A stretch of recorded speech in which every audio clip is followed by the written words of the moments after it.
Leveraging stale, stinky old third-party data. Number 4 is being your own competition. Don't do it. And number 5, the last one we'll talk about, is forgetting about that post-click plan. So these are the 5 mistakes. And let's go ahead and jump into mistake number 1. Now these beautiful, lovely ladies, Patty and Dorothy here, are amazing. They created Wonderful women. Wonderful women, created beautiful children. Look at Smart, those dimples, humble, they're so good. humble. But ultimately, they're not our target audience. Like, my mother, as smart as she is never going to spend thousands and thousands and thousands of dollars on an enterprise piece of software. Nope, she sure won't. She'd buy some yarn. She'd buy some yarn for sure. And I don't think Dorothy wants to buy any online ads. No, Dorothy, yeah, that's not her forte. I don't think so. So, I don't know about you, but has this ever happened to you where you go home, maybe it's Thanksgiving, maybe it's Sunday night, I go home literally every week, and your mother asks, so, what is it that you do? And I say to my Mom, I do high-tech marketing, I do B2B marketing. She's like, okay. And so I show her the website on her phone, and she looks at my website, and she gives me some precursory statement of like, it's really green. I'm like, yes, thank you, Mom. Yes, the website's green.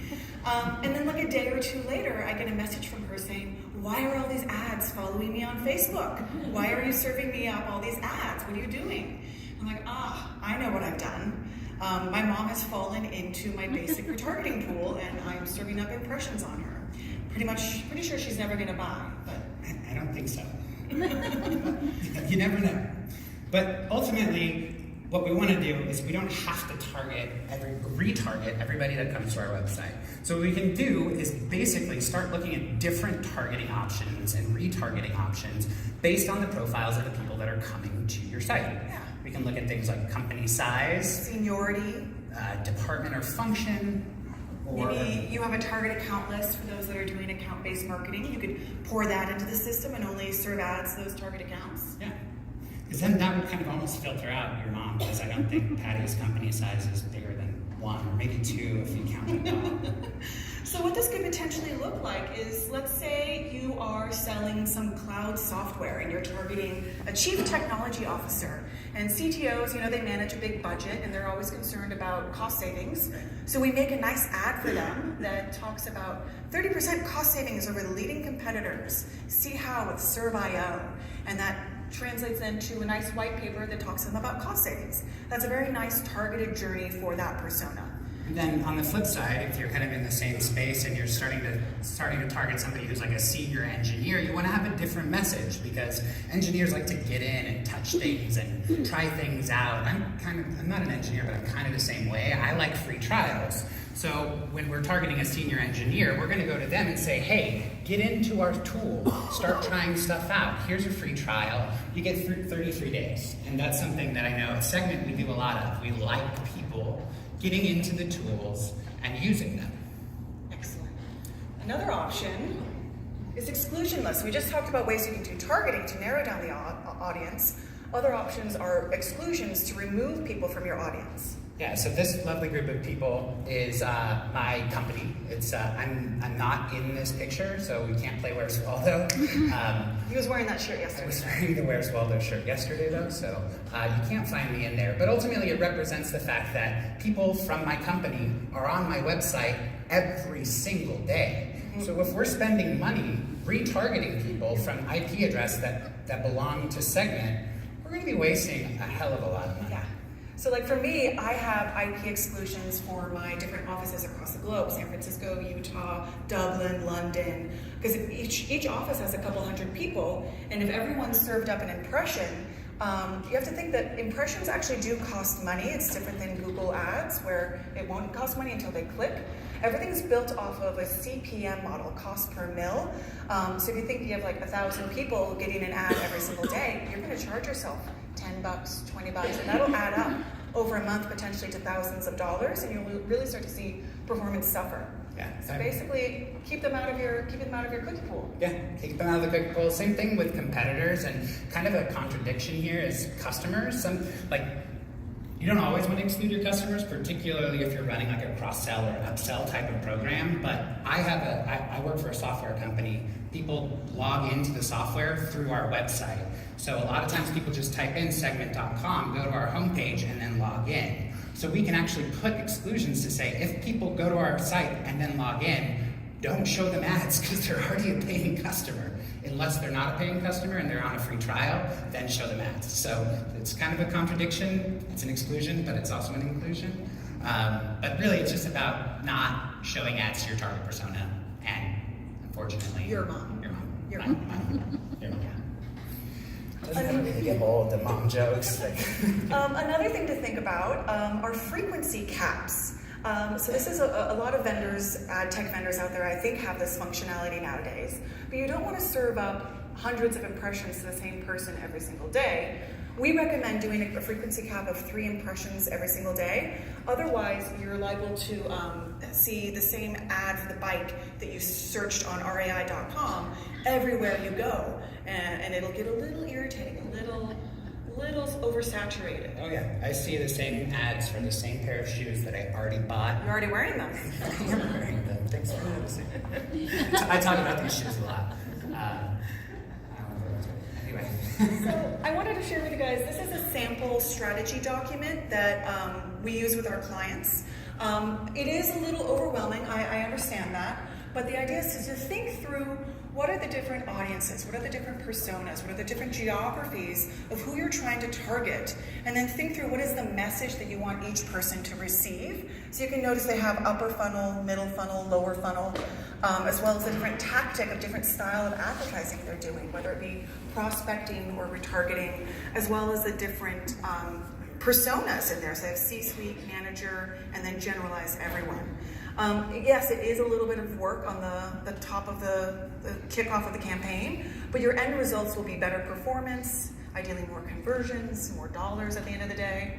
Yeah, and it's worth putting a little bit of extra effort in up front to start to think through all of the different options that you have. You know, you might not have thought, I know I certainly didn't think about retargeting my mom when I started putting together my first ad campaign, but the conversations that we just talked about actually legitimately happened, and then we're retargeting my mom's knitting group, and then we're retargeting my dad, and it just becomes a little bit crazy. But that transitions actually really nicely into our second mistake, which I'm certainly guilty of, but it's showing the same ad to everyone across your funnel. I was just talking to somebody on the casino floor who I ran into.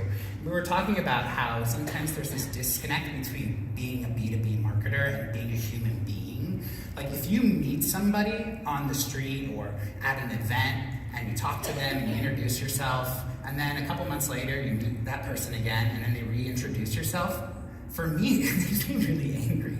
It's a bad experience. It's a really bad experience. So you didn't remember them. You didn't remember them. So why should it be any different for people on a B2B perspective? Exactly.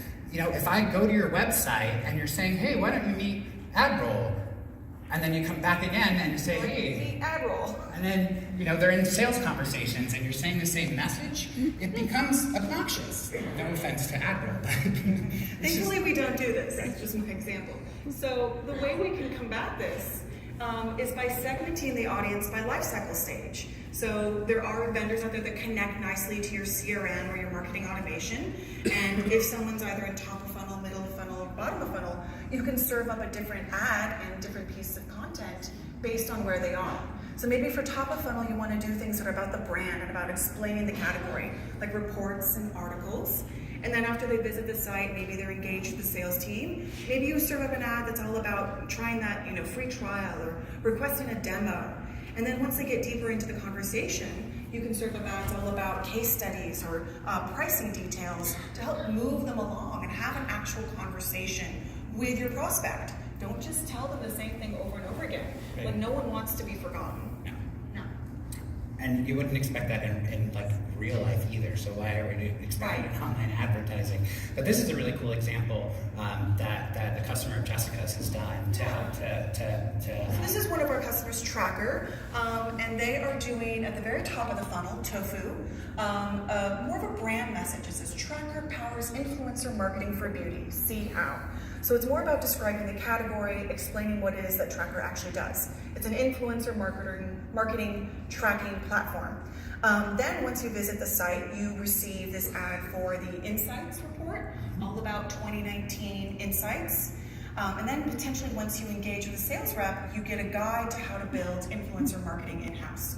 So think of this as nice progressive messaging, starts with a brand message first and then moves further down the funnel with something very specific to that person's job. Into like almost like a buyer's guide to Right. help with that sale. And we're collecting all of this information on what people are doing in our marketing automation, in our sales, our CRM. Yeah, we have the data, so let's use it. So that is also a really great transition into our third mistake, which is leveraging stale third-party data. This is our fun kind of test company, Serve.io. Serve.io, it's all in the cloud. And this is an example of some kind of personalization gone wrong. Serve.io and FlipTop, a match made in marketing heaven. It's targeted to someone like Jessica. Thing is, I haven't worked at FlipTop in, 3-4 years? It's been a minute. So this is potentially, they bought a list from an old vendor. That list, it decays really quickly. You were saying something like, your database, it decays at 25% every single year. Yeah, so that means 4 years, your entire database is junk. It's not that hurts me. That makes my stomach hurt.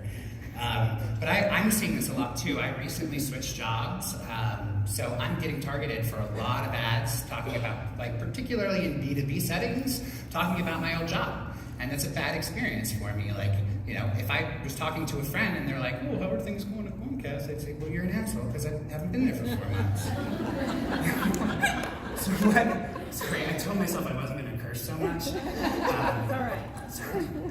We're all adults here. It's real. It's all about, let's use your first party data. Like we have it, you're collecting it on your website, you're collecting it maybe in your app, your mobile app. Think about how you can leverage that into better targeted campaigns. So you have things like, mobile, web, cloud apps, maybe on your server, that can then be integrated together into a target persona. You have all this information about when they're logging in, where they're located, what their buying group is, how much they're spending with you every month. And then that can ideally be pushed into a bunch of different vendors like Salesforce, your ad campaigns, maybe email, through Marketo, I don't know. I mean, we're collecting so much data on our prospects and customers to not use it as just silly. Yeah. We're sitting on a gold mine of data about people that we can market to. So if we don't use it, it's on us. Another example that I've recently implemented at Segment actually has to do with our lead scoring model. How many people have some sort of a lead scoring model? All right. So you're collecting data and you're kind of putting it into a bit more of a digestible format. We do this at Segment, and we actually start to put people into buckets, and we start to only target people who are those A leads. So those are the leads that are the best customer fit and the highest likelihood to buy. And then what I'm doing is I'm actually plugging that into my Facebook algorithm, to my Facebook AI, and using this information to train the Facebook model to start to optimize away from just the click conversion and towards those people that are A's, who are basically representing more money for my organization. Because Facebook is optimizing towards the click, and the people that click are probably Patty and Dorothy. Heavy clickers. And not necessarily the people who are the ones who are going to spend the most money with Segment. I want to optimize my model towards the A people and not the C's or the D's. I want to acknowledge, I saw a hand go up. We'll do questions at the end, I promise. Oh, let's talk about cookies. Cookies. So what we're talking a lot about has to do with, you do need to cookie people when they visit your site so that you can capture that information. And I want to talk to you about actually the difference between what's called probabilistic models and deterministic models. Has anyone ever heard about this? Yes. Trying to educate. Yay, we got one. Trying to educate. So a probabilistic advertising model is typically based off of IP range as well as different attributes that the algorithm can notice about your browsing behavior. Things like where your IP range, where you're located. So it'll figure out that potentially you're likely male, you're likely 22 to 40, just kind of a broad range. Likely married, you're in San Francisco, they can figure that much out based on the IP range. and that you like auto, travel, retail. That's pretty darn broad. However, I will say that probabilistic advertising can work. Say you are a large car manufacturer, I don't know, like Lexus, and you want to run ads for a promotion in the San Francisco region. They would probably use a probabilistic model to make sure they're serving up ads to all men aged 22 to 40 that they think have money to spend on a car. So that works for them. For us though, I'm more partial to a deterministic model that's based specifically on a cookie. So with a cookie, based on something like opening an email, clicking through the email, hitting your site, going through a shopping cart conversion event, we know specifically that you are buying those shoes. We know that's you. So we know you're male, you're age 28, yeah, you're 28.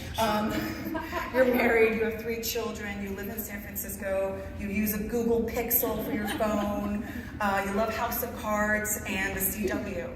Maybe not exactly you, but you get what I mean. You can have much more specific information about that person to serve up highly targeted ads. So let me show you what this actually looks like, because as I was building these slides a couple weeks ago, literally watching Breaking Bad, like I'm sitting in my chair, my husband's sitting across the room on the couch. That's our normal orientation.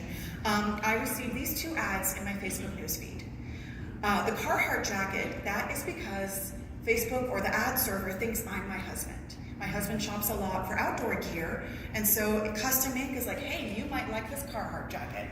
Well, I think it's a very handsome looking jacket, not for me. I will not click, I will not convert, it's a wasted impression.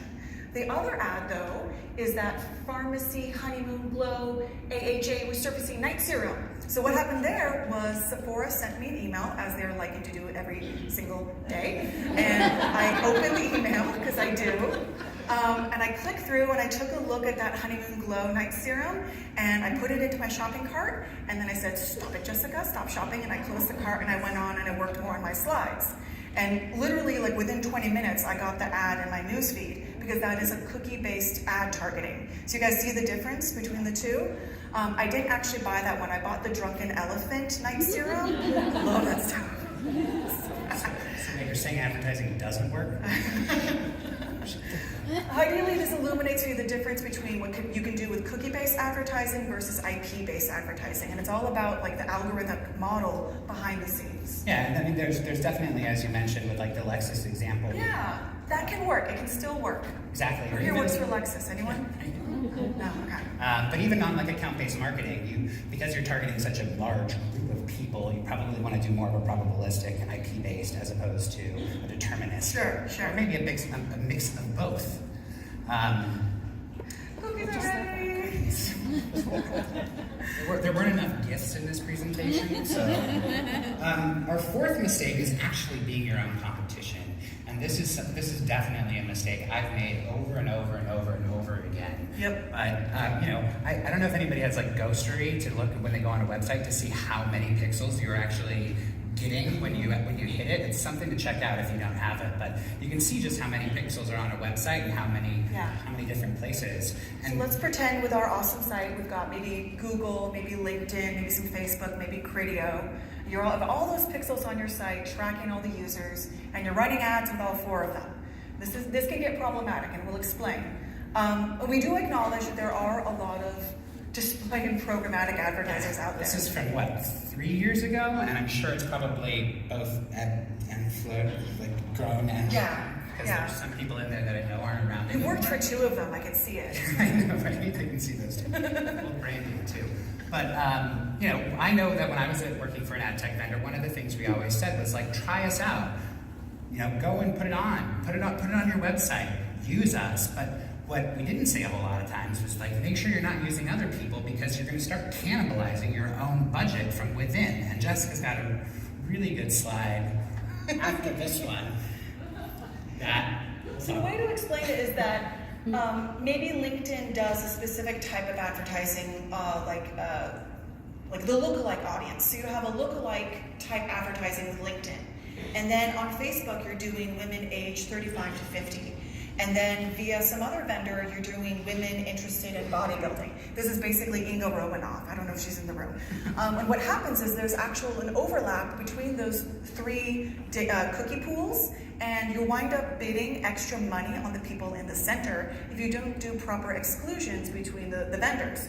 Or even better, just try one vendor at a time. Do 3 months with one, see how the performance goes. Do 3 months with another, and then evaluate the pros and cons. Yeah. And the reason why this happens, it gets down to the basics of programmatic advertising. And programmatic advertising is all about, there's bids, lots of bids that happen across the internet very quickly, like milliseconds, nanoseconds. So in an ideal scenario, you have three advertisers vying for the same impression, that dude on the other side of the screen. They're vying to get an impression in front of him. And advertiser one says, I'll bid $2. And advertiser B, he says, I'll bid $1.50. And advertiser C says, I'll bid $1. So obviously advertiser A, he's gonna win that auction, and his ad will be served up to Mr. Website Visitor. This works great if A, B, and C are different companies. But if you are A, B, and C, you've actually charged yourself an extra 60, 70 cents. Like, don't do that. Don't waste that money, because that, when you extrapolate that across like the millions of impressions you serve every single month, you're gonna waste a lot of money. So again, if you want to test ad vendors, try it, do one for 3 months, then do another for 3 months, and then see how it goes. Yeah, we don't want to bid against ourselves. And this is a thing that I learned last night, but I just had to add this in this morning because I decided to learn how to play craps last night because I was nervous and couldn't sleep. So I went down to the WAN and was playing and realized that there's a way that you can bid against yourself really badly. When you're playing craps, put it on the pass line, don't pass line, they cancel each other out. Bid out. I thought I won, and I Who did knows it. what this movie's from? Rush Hour. Yeah! So Rush Hour that's 2. And this is some sort of gambling gift that we had to throw in there. So We're here. don't bid against yourself, both at the craps tables, but more importantly, it adds up probably more, at least for your company, Yeah, with the dollars. with the dollars. Dollars and cents. Okay, we're rounding the corner. Number 5 is forgetting about that post-click plan. So here we have our cloud company again, Serve.io, serving up a pretty basic ad. Just says, check out our website, check it out. And sadly, it goes straight to the homepage. Straight to the homepage. How Makes many me so people sad when I see go this. straight to the homepage from an ad? Because then you're just it's like you buy the traffic and then you land it on the website and it just flies away. Yeah.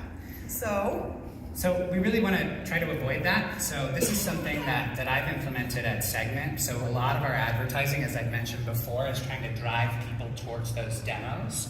And what we're doing is we're not taking them directly to a demo page, but because we've been targeting our ads at the really highly targeted people, that information is information that I've got. So if it is somebody who's one of my target markets who's filling out my demo request form, I'm basically adding them into what's called a fast lane.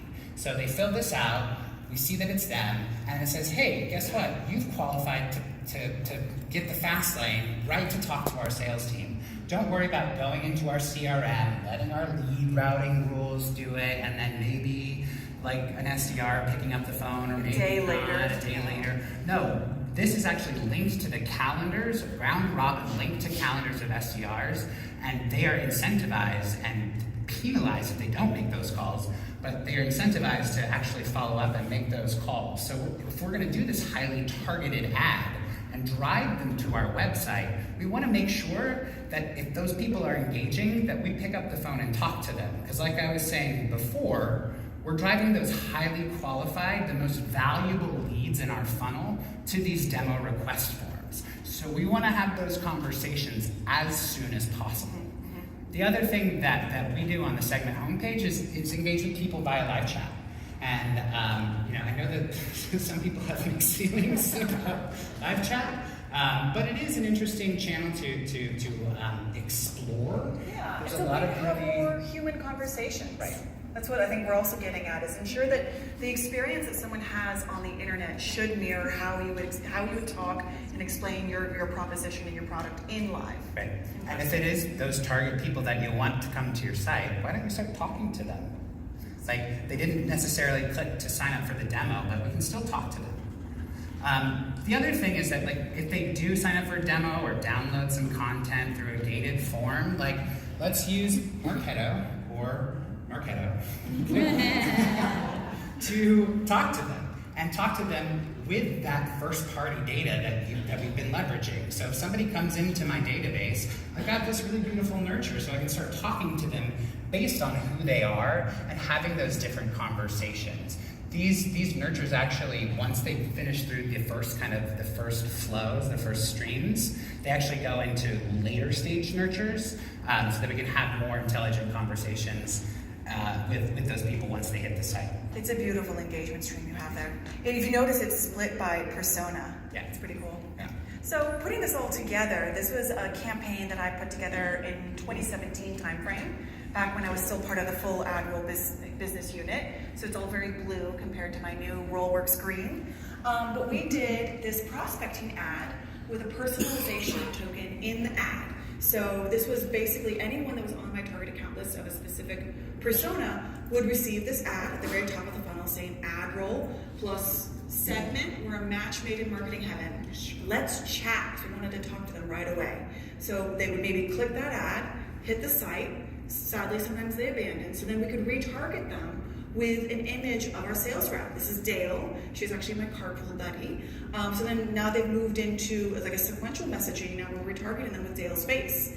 Then if they were to click the Let's Chat, we would send them to this landing page, again with Dale's face on it, trying to put a face to the technology to book a meeting directly with her. So you could click the button, book a meeting, similar to what Jeff was describing, and that would pull up her calendar. And you could grab time directly on her calendar to learn more about what AdRoll does. Then we also tried to weave that messaging into our chatbot. It might be a little hard to see with the white on the blue, but it uses the same phrase of a match made in marketing heaven from the ad to the chatbot, trying to weave everything together. And then if someone actually did take a meeting with us, and we did have this happen, we would then send them a thank you gift through direct mail.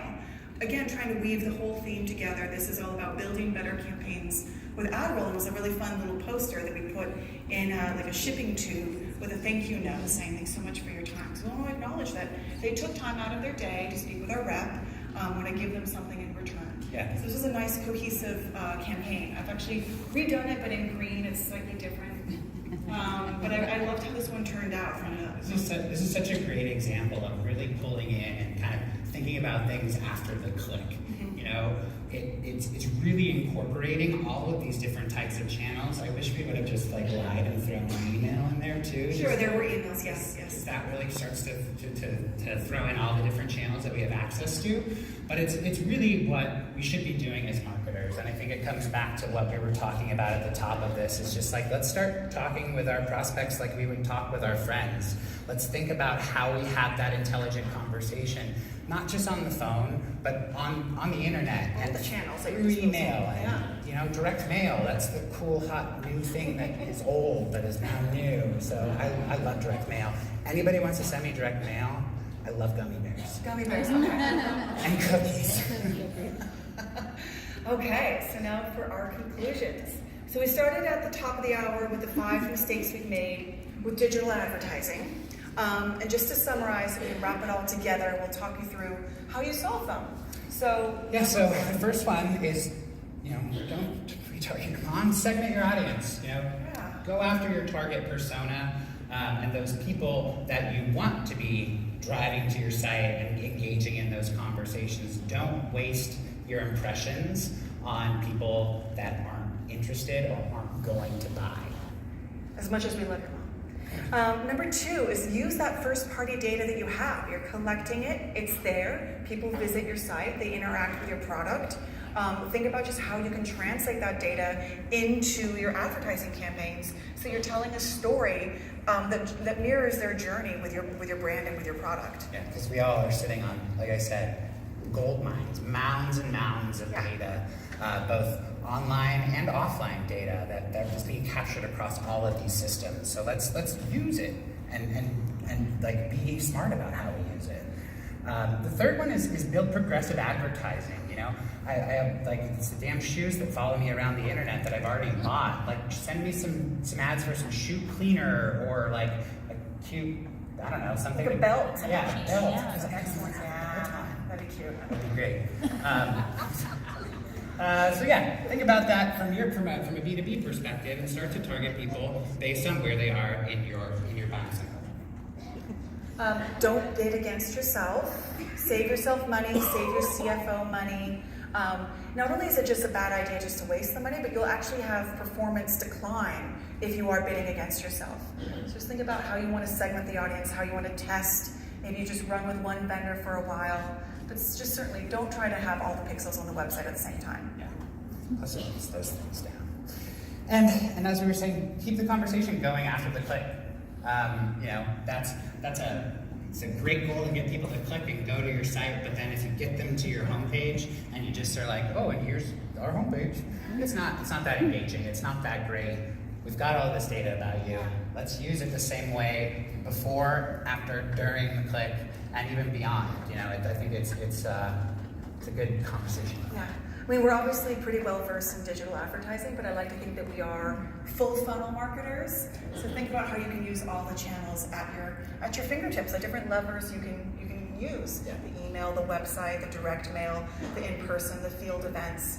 Don't just let it drop off after that click. Yeah. All right. All right. So now it's open for Q&A. Thank you so much.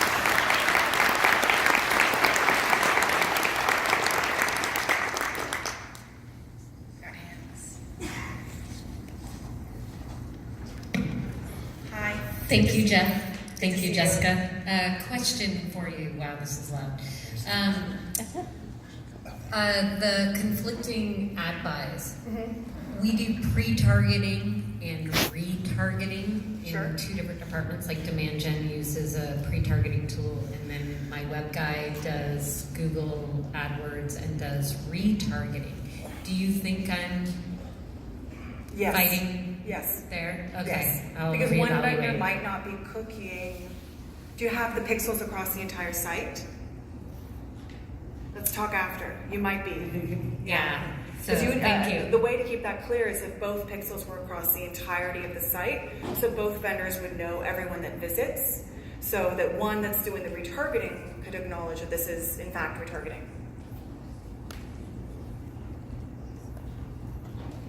Got a question for you. How do you go about stopping your shoe ad? Like me as a consumer? Yeah, you already bought the shoes and you still get the same ads over and Oh, over and over. I have to come and educate everybody how not to do that anymore. But I mean, there are controls. There's ad choices buttons. Yeah. You can, as a consumer, click and say, I don't want to see these kinds of ads anymore. There's also ad blockers, which I don't necessarily like to promote because I'm a marketer and I'm going to show you ads. But you know, like honestly, these shoes following me tend to be low quality inventory across, like, I'm not going to mention any specific sites, but there's specific sites that just have like 6 of the same ads across the board. That, like, there's a whole big conversation we can have about transparency. And since I'm not an ad tech anymore, I'm not gonna scratch that surface anymore. But there are some controls you have as a consumer to block that. In the back, sorry, we'll come back to you. I'm thinking about bidding against yourself. I support a house of brands company, and so not necessarily bidding yourself like in across different platforms, but these different brands have a similar audience, and first-party data can alleviate a lot of this. But a lot of times we're at the top of the funnel looking for a new audience, and love your thoughts about how you make sure you're not bidding against yourself at the top of the funnel in a branded house model. So you're thinking, would you want, if it's one person, are they a candidate to buy all solutions? Correct. Huh. I mean, you almost want to show those same ads. Like you're bidding against yourself in the sense that you're bidding against your overarching like company. But if I could buy toothpaste and shoes, I want to see ads for toothpaste and shoes if I'm in your target market. So I don't really consider that bidding against yourself. It's more along the lines of what Jessica was explaining about saying, hey, you could have paid 81 cents to show that ad, but you paid $1.51. So that's more along the lines, but that's a great like dilemma to solve. It does sound like though that is your strategy, and that's okay because you do want to serve up the house of brands to the individual person. one in the front here, and then one to the side, and then. Thanks. Jeff, your Twitter handle is great. Thank you. I'm a business journalist at the Trade Press, and often I'll get releases that will include a report from the large CRM companies, so I'll have to fill out a form, and it does ask, what's your business title, and I mention editor, reporter, whatever, and I'll still get an email from their salespeople asking if I wanted to, take a trial or tutorial of their product a few months later. What would you say to these large CRM software businesses that talk about DMP and DSP, where they can't themselves figure out who is downloading a form because they are journalists covering the report, and people who are actually I'd say saving the that's one of product? that's an email mistake.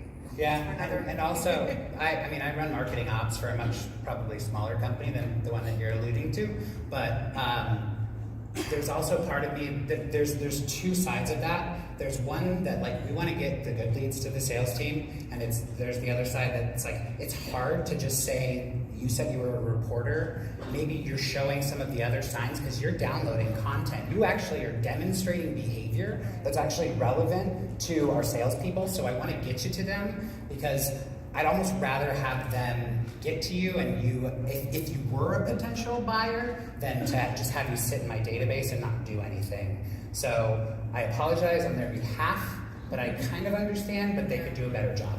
Thanks. I try to exclude reporters, students, professors, press, a lot of that kind of stuff. It is a little hard though. It's hard. It's easier said than done. Hi. Quick question. Love your presentation, by the way. It's fantastic. So I've had some in the past, some good results with program advertising, but recently we've generated several thousand users to our site.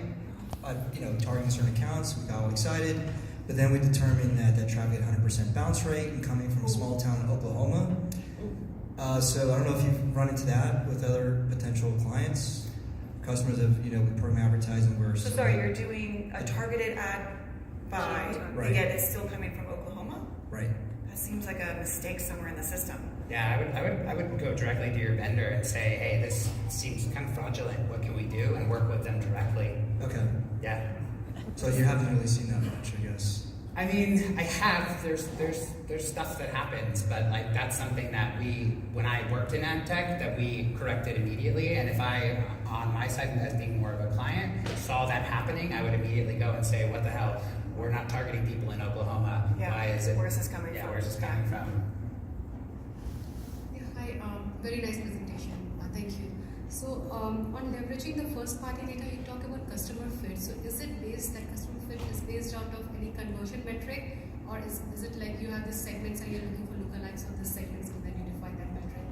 Sorry, can you speak? I couldn't hear that quite well. Could you speak a little louder? On your slide of leveraging customer data, your first party data, you have customer fit as one of the parameters on that.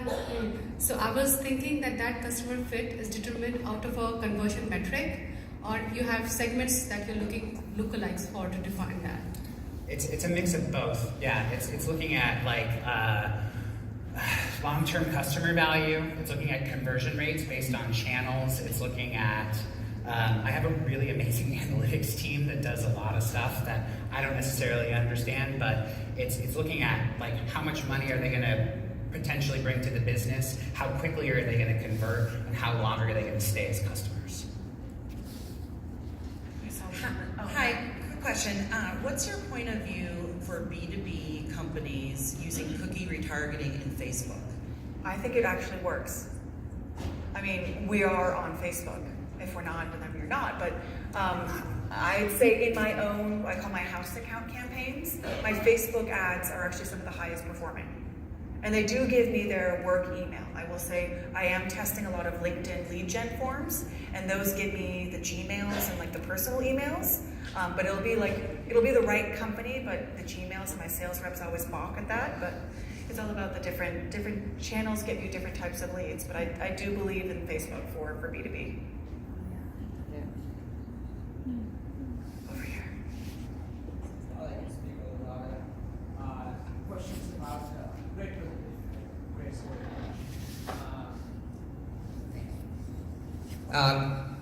Mistake number. If we say the great presentation one more time. Great story. before, not to use too many pixels on the website. You referred to CPM model. What if I use CPC model? So Does it really matter? that, let's be clear, you can have a vendor that allows you to optimize towards a CPC or CPA. That's the